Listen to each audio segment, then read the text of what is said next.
Assalamualaikum warahmatullahi wabarakatuh. Apakah ada ulama yang masih memperdebatkan hukum bank? Mau denger nggak nih? Ya, ini pahit ini ya. Ini berat tapi saya wajib menyampaikannya. Ada yang lulusan Al-Azhar nggak? Ada yang pernah ke Mesir nggak? Di Mesir ada Darul Ifta. Darul Ifta itu lebih kuat daripada MUI karena MUI cuma kumpulan ormas. Fatwanya hanya bersifat himbauan, tapi Darul Ifta itu langsung diakui oleh negara. Itu di Mesir, ya, fatwanya itu langsung diakui oleh negara. Ulama Mesir tahun 82-83 mengeluarkan fatwa bank itu apapun namanya haram. Alasannya apa? Karena bertambah, ada yang bertambah bunga apapun namanya disebut dengan riba. Tapi Syekh Tantawi di tahun 87, 88, 89 mengeluarkan pendapat baru, boleh, tapi pendapat pribadi. Akhirnya di tahun 90-an, 2000-an, ulama-ulama Darul Ifta dan ulama-ulama Azhar kemudian mengkaji kembali. Hasilnya tahun 2003, Darul Ifta Mesir menfatwakan bahwa bank itu halal. Gimana itu? Wah, Ustadz ini liberal lagi nih. Kalau aneh liberal, maka Al-Azhar liberal. Ada yang berani bilang Azhar liberal? Ya. Darul Ifta liberal. Ada yang berani bilang itu. Nah, liberal itu bukan itu. Liberal itu yang ngomong agamanya nggak pakai kaidah. Itu baru liberal namanya. Ya. Apa itu liberal? Yang ngomong agama nggak pakai kaidah. Kaidahnya tak berkaidah gitu. Ulama Darul Ifta itu rata-rata ulama Azhar semua. Apa fatwa mereka? Bank itu sudah kami kaji lama, maka kami merevisi fatwa yang tahun 80-an itu. Jadi di kalangan ulama sendiri ada revisi. Masa yang bukan ulama maksain ulama? Ustadz kadang takut sama jamaah, akhirnya Ustadz terpaksa juga ikut-ikut sama selera jamaah. Tapi kata guru kami ya, menanggapi perdebatan itu, Syekh Ali Mustafa Yaqub, Kiai Ali Mustafa Yaqub itu punya buku. Ada ikan tuna kok pilih bawal gitu. Ada ikan apa yang gede-gede itu? Ikan kakap kok pilih teri. Maksudnya apa? Udah ada bank syariah kok masih terjebak bank konvensional, meskipun ada ulama yang membolehkan bank konvensional. Jadi gimana sikap kita terhadap persoalan bank? Karena ulamanya beda pendapat, maka antum harus siap-siap beda pendapat dan beda pendapatan. Ya. Lalu ada persoalan di sini ya. Saya melihat, memandang, meneliti, mengobservasi orang-orang yang mengharamkan bank, gerakan anti riba ini nggak kafah juga. Dia gerakan anti ATM, kredit, debit, bahkan anti bank syariah. Namun masih pakai fulus rupiah. Kalau berangkat haji pakai real dan dolar. Saya mau tanya, yang mengeluarkan nilai, bukan nyetak, kalau nyetak ada pencetaknya ya, yang mengeluarkan nilai angka rupiah itu bank atau emas?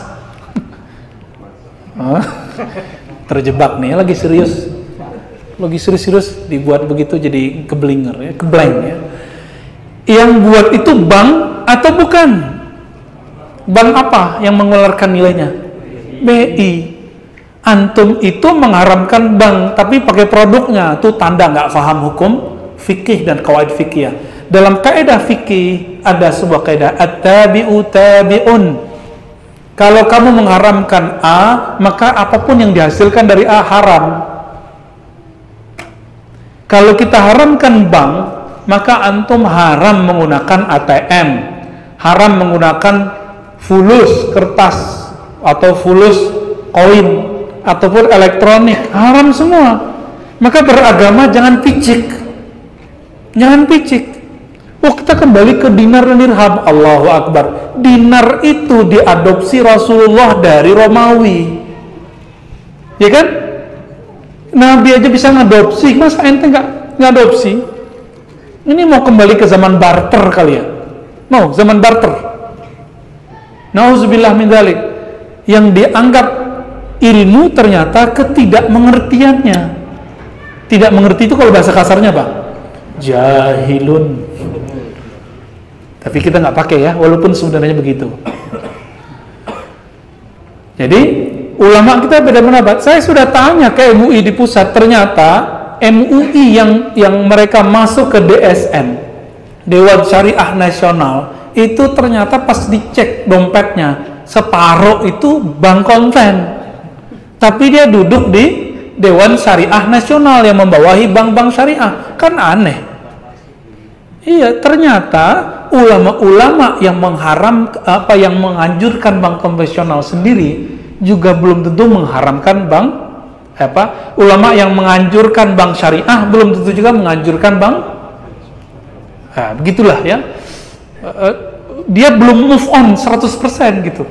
Seandainya Indonesia ulamanya serius, ayo kita bareng-bareng tinggalkan bank syariah, bank konvensional. Hancur juga tuh.